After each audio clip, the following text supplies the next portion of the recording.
Can you see me? You can't see me. Can you see me? Can see me? Can see me. Okay, just need to talk to myself real quick. This is a video journal for myself and my little brain that's addicted to some things we shouldn't be addicted to.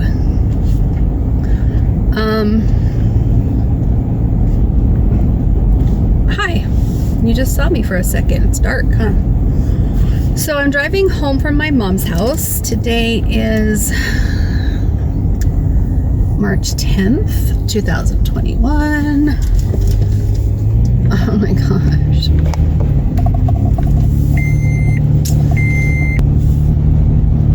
I am struggling with things that I naturally want to do because I have been conditioned in an emotionally abusive relationship for so long. I've been conditioned to show up in a way that makes me forget what I want and forget who I am and forget my morals and my values and blah, blah, blah, blah, blah, blah, blah. For example, I think I've been tempted to see my husband, talk to my husband, email my husband, have a reason to go to his house. Like, I have been tempted so many times tonight. Today he got out of the behavioral hospital and he is experiencing his home for the first time in 10 days because he was basically in there Monday through Wednesday.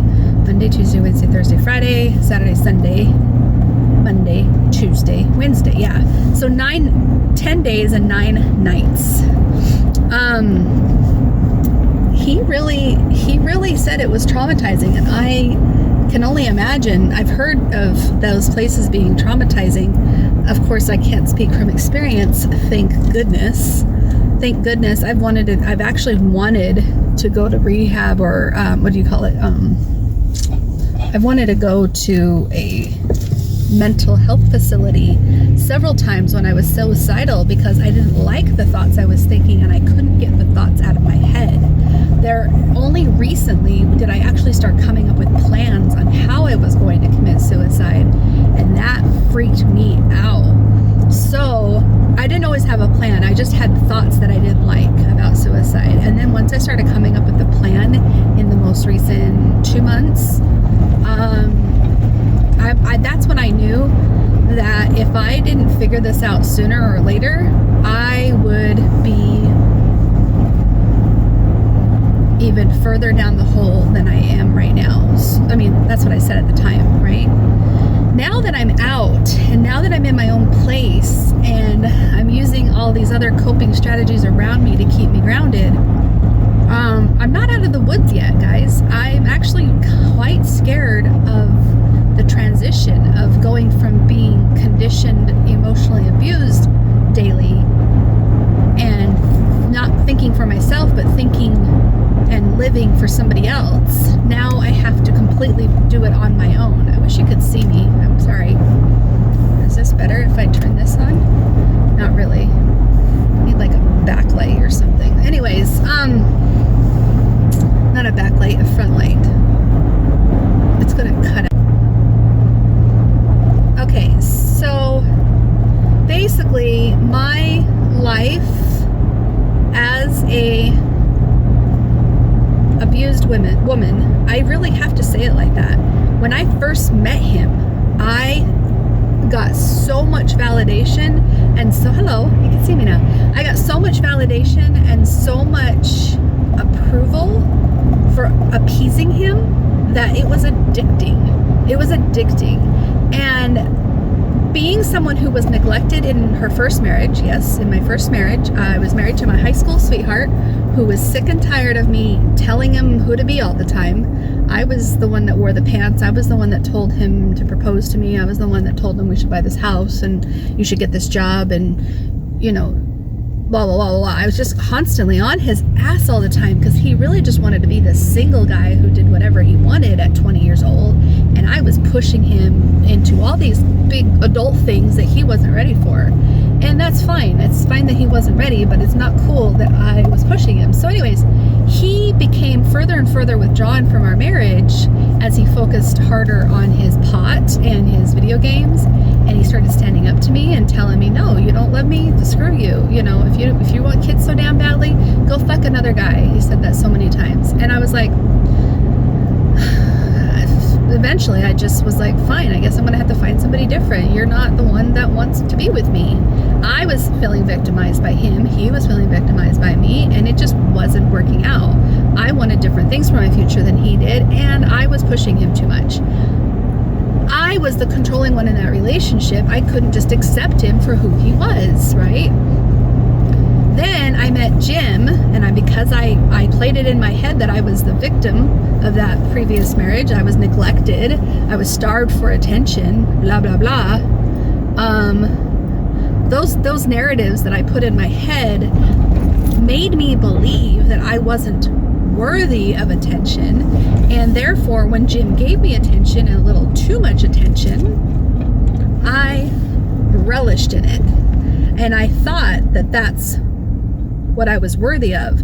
As long as I do this for him, he'll give me this. As long as I do this for him, he'll give me that. As long as I agree with him on this, then he'll give me that. Like, I was addicted to the performance. I was addicted to the performance. Kind of like when you're, let's say you're an actor, and let's say you're on stage 6 nights a week. And if you had to take some time off from that, you would be jonesing to go back on stage. Why? Because you live for the performance. You live for the applause. And that's probably not very healthy, to be living for the validation of others. And that's the thing that I just really, I'm just really wrapping my head around now, is that I noticed that when I'm not getting my validation from Jim, I'm seeking my validation from others. I'm calling up friends on Marco Polo, or texting them, or yeah, and then I talk to my mom, and I even asked my mom if she'd come to my apartment tonight. Tonight would be the first night that I'm sleeping alone without my kids. My kids are spending the night with their dad tonight. It's his first night back. They're trying to welcome him home by being there with him, giving him some type of normalcy without his wife. I don't blame him. I don't blame them. It's weird to not have me there. It's weird for me not to be there. I really want to be there. I've already talked myself out of going to him several times tonight as part of the temptation of wanting his approval and wanting his validation and wanting wanting to appease him. I want to make him smile. I want to get his love, and yeah, and now I'm headed to my apartment, which is supposed to be this refugee that I could have sworn is what I wanted. I could have sworn that's what I wanted, but I'm having a really hard time remembering why I'm doing this. That's the truth. That's the truth. I'm definitely a different noodle right now that's kind of freaking out because he's at his house and I'm heading to my apartment, and that's good though. That's good that I'm recognizing where I'm at right now, because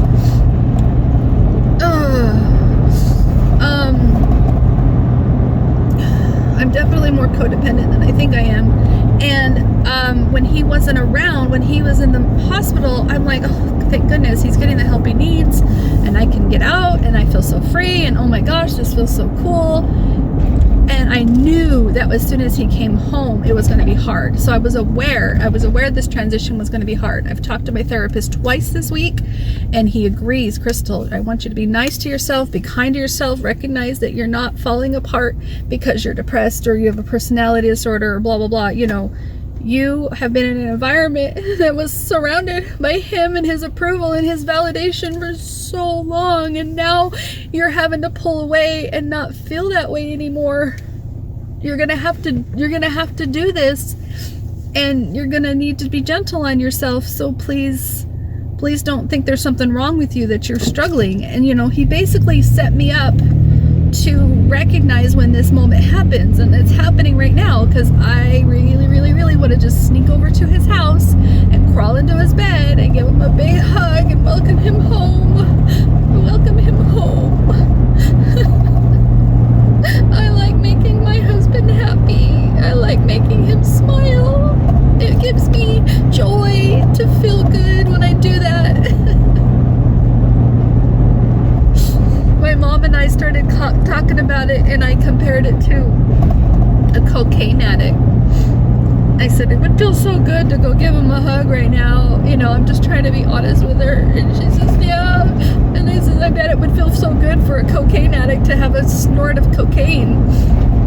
It might feel good for a second, but then it probably doesn't feel so good to wake up with your hangover or your, you know, jonesing for it again and all that stuff. It's like, I gotta create distance between the moments that I have lapses. I gotta have more time in between.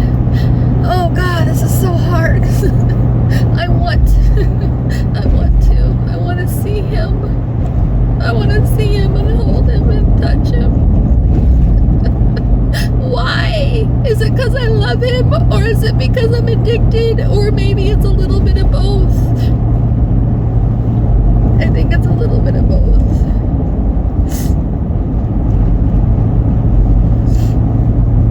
Oh, I'm gonna be okay. I just needed to get this out because I was really struggling. Earlier tonight, I went by the house twice, but I didn't go in. I called him with the intentions on going over and saying hi, but he didn't answer. So I took that as a sign and told myself to go straight to Mom's, and I did. I was so proud of myself. I almost emailed him and asked him to print something, and my mom said, Crystal, I can go to FedEx Kinko's, and I'm like, oh, that's right. Okay, Crystal, don't do that. You don't need to find excuses to go see him. I started leaving with all these soda cans. I was holding the soda cans, and I said, I'm going to recycle these. She goes, oh, I can recycle them too, right out here. And I go, no, Jim's making melted stuff with the melted aluminum, so I could just take them. And she goes, are you going to give these to Jim? And I go, I was just going to throw them in his pile. She goes, but still, Crystal, your receptors are going straight back to Jim. And I'm like, you're right. So I left the soda cans there.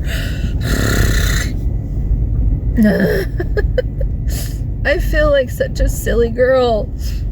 And plus, I used to really take pride in getting along with my in-laws and making them proud.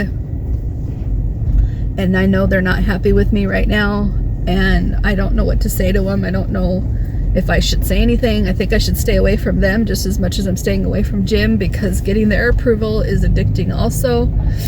You know, getting everyone's approval is addicting right now. And so I'm just struggling. I want to go on my Marco Polo, which I probably will when I get inside, but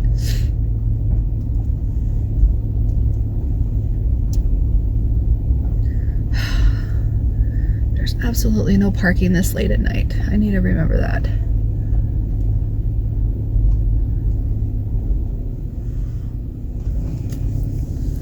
Jeez, where am I supposed to park at? I guess I'm parking way over here.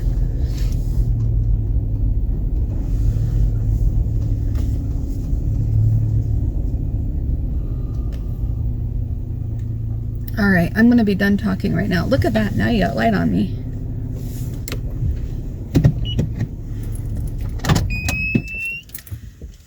That poor person just had their freaking window all flashed in with my headlights. This is kind of scary to be here by myself. I could probably take some stuff inside. Maybe I'll just stay with my camera just to feel safer. Not like anyone's going to be able to save me. Maybe if something happens, I'll have it captured on camera. You know what I'm saying? I'm not that scared. I'm just a little scared is all.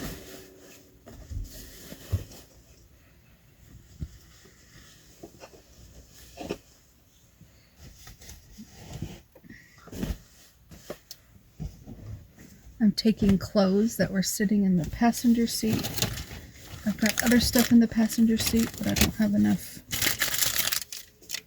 I don't have enough hands to take everything right now.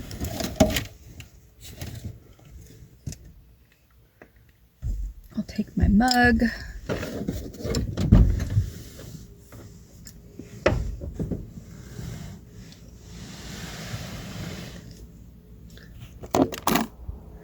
We'll put this right here. I gotta close my...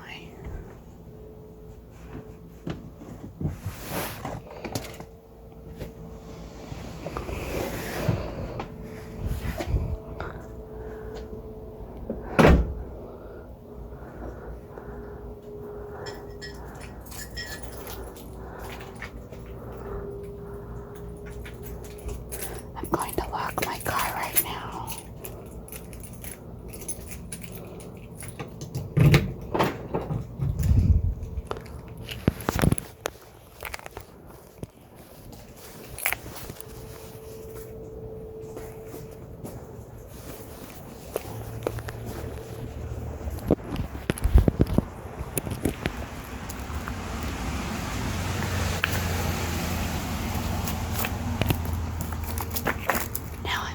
For some reason.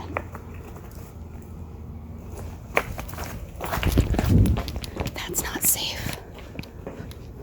I'm not supposed to go hiking yet on this knee. I was just hiking the side of the parking lot. It's got rocks and I was climbing them. Oh, look at that. They've got cameras. That makes me feel good. I didn't know they had cameras in this parking lot.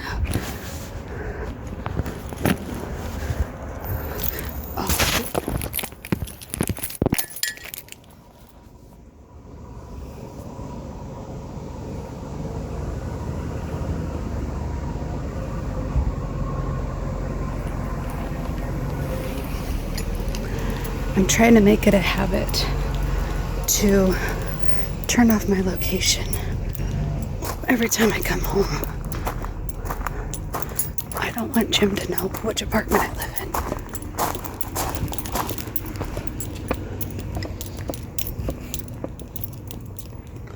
He doesn't need to know that right now.